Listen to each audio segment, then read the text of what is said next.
जय मां लक्ष्मी। आपकी इस धनतेरस की वीडियो को जो भी मनुष्य पूरा देखे और वीडियो को लाइक करे और की झोली खुशियों से भर देना, उसकी सारी मनोकामनाएं पूर्ण कर देना, उस इंसान का घर अन्न धन से भर देना। भक्तों, स्वागत है आप सभी लोगों का एक बार फिर से। आप में से कई सारे लोगों को पता नहीं होगा कि आखिर धनतेरस के दिन दिया क्यों जलाते हैं। आप में से अधिकतर लोग बोलेंगे कि लक्ष्मी माता को प्रसन्न करने के लिए दिया जलाते हैं। यह बात कुछ हद तक ठीक है, लेकिन इसके अलावा कुछ बड़े कारण है जिसके चलते हम जो है धनतेरस के दिन दिया जलाते के दिन आखिर दिया क्यों जलाते हैं, आइए इस वीडियो में जानते हैं। साथ ही साथ मैं आप लोगों को एक ऐसा गुप्त जगह में दिया जलाने का उपाय बताऊंगा, जिस जगह में अगर आप 5 दिन तक दीप जला लेते हैं तो साक्षात लक्ष्मी माता आपके घर में आ जाती है ना। चाहते हुए भी आपके सेवा भाव को देख करके लक्ष्मी माता को अगर उस जगह में 5 दिन दीप जला दे तो आना पड़ता है। आपकी कंगाली, आपकी गरीबी, आपके जीवन में चल रही परेशानी, कष्ट एवं कोर्ट कचहरी का मामला चल रहा हो, उसे भी दूर करना पड़ता है। भक्तों, इस वीडियो को ध्यान से देखना, तब आपको समझ में आएगा। देखिए, हमारे देश के अधिकांश भागों में यम के नाम पर दिया दान, दीप दान करने की परंपरा है। तो देखिए, दिवाली के 2 दिन पूर्व धनवंतरी त्रयोदशी के सायंकाल मिट्टी का कोरा दीप लेकर के आते हैं। इसमें तिल का तेल डाल करके नई रुई की बत्ती रखते हैं, या फिर आपके सामर्थ्य अनुसार, जैसे कि तिल का तेल है या फिर फल्ली का तेल है या फिर सरसों का तेल है, या फिर हो सके तो आप जो है गाय के शुद्ध देशी घी का दीप भी जलाते हैं। तो आप अपने सामर्थ्य अनुसार दीप जलाते हैं। लेकिन आखिर ये दीप क्यों जलाते हैं, इसके पीछे क्या कारण है, सारी जानकारी इस वीडियो में मैं आप लोगों को विस्तार से बताऊंगा। क्योंकि भक्तों, वास्तु ज्ञान ज्योतिष चैनल का मकसद है जनित एवं जन कल्याण करना। अगर आप इस वीडियो को देख लेंगे तब आपको समझ में आएगा कि वास्तव में हम दीप क्यों जलाते हैं और हमें दीप क्यों जलाना चाहिए। और वास्तव में इस वीडियो को देखने के बाद आपको एक अधिक लाभ मिलेगा कि आपके घर से निर्धनता जन्मों के जो कंगाली वह चली जाएगी। कहते हैं कि बहुत साल पहले रघुवीर नाम का एक प्रतापी राजा था। एक बार वह अपने दोस्तों, सैनिकों और अंगरक्षकों के साथ जंगल में शिकार खेलने के लिए गया। संयोग से राजा सबसे बिछड़ के अकेला रह गया और भटकते हुए एक अन्य राजा, जिसका नाम था धर्मराज के राज्य में पहुंच गया। भक्तों, कथा ध्यान से सुनना, तभी आपको समझ में आएगा। और कमेंट बॉक्स में जय मां लक्ष्मी, आपका इस दिवाली हमारे घर में स्वागत है जरूर लिखना। तो धर्मराज ने थके हारे रघुवीर का भव्य स्वागत किया। ठीक है, उसी रात धर्मराज के यहां पुत्र का जन्म हुआ। इसी खुशी के अवसर पर धर्मराज ने राजकीय उत्सव में सम्मिलित होने के लिए आग्रह के साथ रघुवीर को कुछ दिन तक वहां ठहरने के लिए रोक लिया। बच्चे के छठी के दिन एक विचित्र घटना घटी। भक्तों, ध्यान से सुनना। पूजा के समय एक देवी प्रकट हुई और बोली, आज इस शिशु की जो इतनी खुशी मनाई जा रही है, यह अपने विवाह के चौथे दिन मृत्यु को प्राप्त हो जाएगा। इस भविष्यवाणी से सारे राज्य में शोक और दुख छा गया। धर्मराज और उसके परिजनों पर ऐसा समझो कि वज्रपात हो गया। पहाड़ के समान जैसे दुख आ गया, सबके सब स्तंभित रह गया, चुप रह गया। इस शोक के समय रघुवीर ने राजा धर्मराज और उसके परिवार को बिल्कुल आश्वासन दिलाया और विचलित ना होने का आश्वासन दिलाया और बोला कि इस बालक की रक्षा मैं करूंगा। संसार की कोई भी शक्ति इसका बाल बांका नहीं कर सकेगी। इसकी रक्षा मैं स्वयं करूंगा। भक्तों, ध्यान से सुनना। तो रघुवीर ने यमुना के किनारे एक भूमिगत किला बनवाया और उसी के अंदर राजकुमार के पालन पोषण की व्यवस्था करवाई। इसके अतिरिक्त राजकुमार की प्राण रक्षा जान की रक्षा के लिए रघुवीर ने सुयोग्य ब्राह्मण से अनेक तांत्रिक अनुष्ठान, यज्ञ, मंत्र जाप आदि की व्यवस्था भी करवा रखी थी। धीरे धीरे राजकुमार युवा हुआ। उसकी सुंदरता एवं जो तेज था, उनकी चारों सभी तरफ बिल्कुल ही दुनिया भर में फैलने लगी। राजा रघुवीर के कहने पर धर्मराज ने राजकुमार का विवाह भी करवा दिया। जिस राजकुमारी से राजकुमार का विवाह हुआ था, वह साक्षात लक्ष्मी लगती थी। ऐसे सुंदर वर वधू की जोड़ी जीवन में किसी ने नहीं देखी थी। विधि का विधान, विवाह के ठीक चौथे दिन यमराज के दूध राजकुमार के प्राण हरने के लिए आ पहुंचे। कथा भक्तों, ध्यान से सुनना।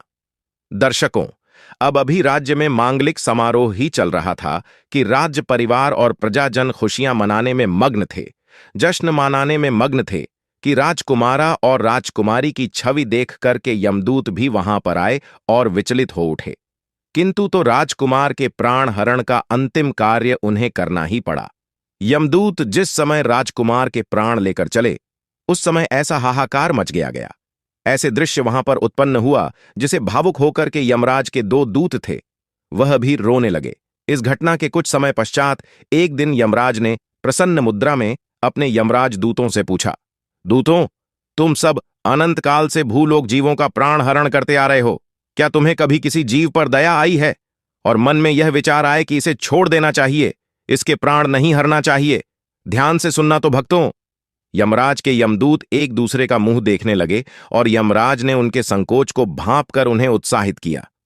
झिझको मत, अगर ऐसा सवाल आया है तो निर्भय होकर कि हे यमराज दूतों बताओ। इस पर एक यमदूत ने सिर झुका करके निवेदन किया। यमराज से मृत्यु की देवता यमराज से बोले कि ऐसे प्रसंग तो कम ही आते हैं स्वामी, किंतु एक घटना अवश्य हुई है जिसकी स्मृति मुझे आज भी विचलित कर देती है। यह कहते हुए जो यमराज के यमदूत थे, उन्होंने यमराज के पुत्र के प्राण हरण की संपूर्ण घटना यमराज को बताई। इस दुखद घटना से यमराज भी प्रचलित हो उठे और इस लक्ष्य करके ध्यान से सुनना, इसके लक्ष्य करके दूध बोला कि यमराज, क्या कोई ऐसा उपाय नहीं जिस उपाय से अकाल मृत्यु से प्राणियों को छुटकारा मिल जाए और मृत्यु की देवता यमराज जो प्राण हरते हैं इनसे बचा जा सके? तो इस पर यमराज ने कहा, जीवन और मृत्यु ये सृष्टि का अटल नियम है, परम सत्य है तथा इसे बदला नहीं जा सकता। किंतु यमराज ने कहा कि धनतेरस को पूरे दिन का व्रत और यमुना में स्नान कर धनवंतरी और यमराज का पूजन दर्शन अकाल मृत्यु से बचाव कर सकता है। लेकिन यदि यह संभव ना हो तो भी संध्या के समय घर के प्रवेश द्वार पर यमराज के नाम का एक दीप प्रज्वलित जरूर करना चाहिए। इसे अकाल मृत्यु और रोग से मुक्ति प्राप्त किया जा सकता है। स्वयं यमराज ने बताया कि अगर कोई भी व्यक्ति धनतेरस के दिन यमराज के नाम से दीप जलाएं तो बिल्कुल ही कैसा भी आपके जीवन में अकाल मृत्यु आने वाला हो, बुरा समय आने वाला हो या फिर किसी के काल सर्प दोष जीवन में चल रहे हैं, वह दोष समाप्त हो जाता है। इसके पश्चात धनतेरस के दिन हो सके तो भगवान धनवंतरी जी के लिए प्रवेश द्वार पर यमराज के लिए और लक्ष्मी माता के स्वागत के लिए बिल्कुल ही दीप जलाना चाहिए। यह भी कहा जाता है, हमारे हिंदू सनातन शास्त्रों में लिखा है कि पितरों के निमित्त हेतु अगर शमशान में इस दिन दीपदान किया जाए दक्षिण दिशा की तरफ, अगर पितरों के निमित्त हेतु इस दिन दीपदान किया जाए तो आपके पितृ अगर यमलोक में किसी कारणवश भटक रहे हैं, उनकी आत्मा अगर मोक्ष नहीं पाए हैं, तो दीपदान करने से उनकी आत्मा को मोक्ष की प्राप्ति होती, उन्हें प्रकाश की प्राप्ति होता है। और सभी पवित्र हिस्से में जैसे कि लक्ष्मी स्थान है, धन स्थान है, व्यापार स्थान है और वाहन स्थान है, बहुत सारे हमारे घरों में ऐसे स्थान होते हैं, तो सभी स्थान में इस दिन पवित्र दीप जरूर जलाना चाहिए लक्ष्मी माता का। इस दिन वरदान भी एक कथा के अनुसार लक्ष्मी माता ने स्वयं कही है कि जिस घर में अगर धनतेरस के दिन 13 दीप जलाते हैं, 13 दीप ही आपको जलाना है। धनतेरस के दिन 13 दीप जलाते हैं तो ऐसे घर में मैं विवश होकर के स्वयं साल भर निवास करती हूं और ऐसे घर को धन धान्य से परिपूर्ण बना देती हूं। और अगर वह मनुष्य फिर आने वाले धनतेरस के दिन 13 दीप जला दे तो मैं फिर उसके घर में रह जाती हूं। यह मां लक्ष्मी में स्वयं कहा है।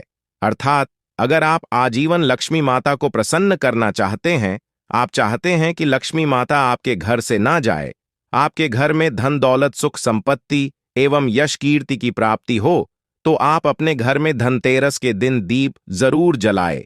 चाहे आप सनातन धर्म से जुड़े हों, चाहे आप सनातन धर्म को नहीं मानते हो, एक बार यह कार्य करके जरूर देखना, आपका घर धन दौलत से जगमगा उठेगा।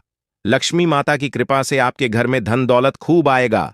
कभी कभी आपने देखा होगा ऐसे लोग होते हैं जिनके घर में अथाह धन दौलत होते हैं, लेकिन ऐसे मनुष्य को सुख एवं शांति प्राप्त नहीं होता।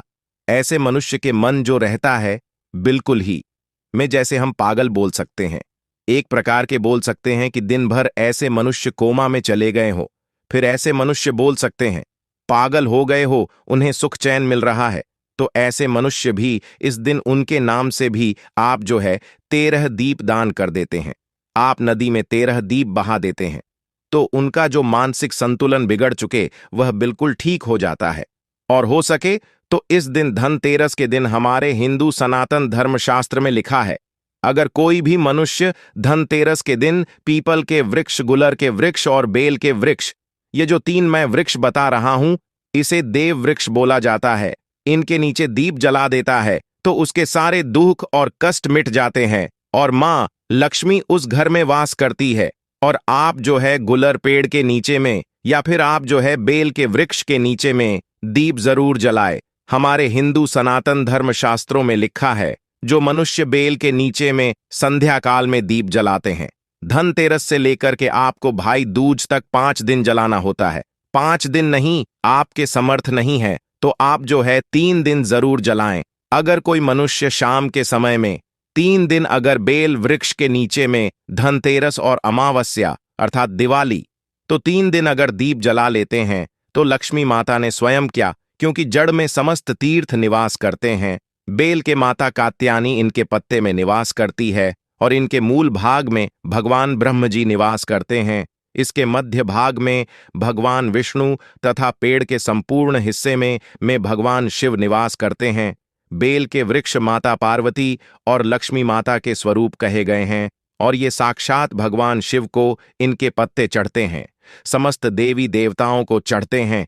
बेल के वृक्ष को छूने मात्र से मनुष्य के पाप का समापन हो जाता है, तो 3 दिन लगातार आपको बेल के वृक्ष को छूना है, धनतेरस के दिन, 14 के दिन, और आपको छूना है दिवाली के दिन। कैसा भी आपके जीवन में, कैसा भी आपके शरीर में दोष चल रहा है, आपके जीवन में कठिनाई चल रही है, वो सारे कठिनाई दूर हो जाती है।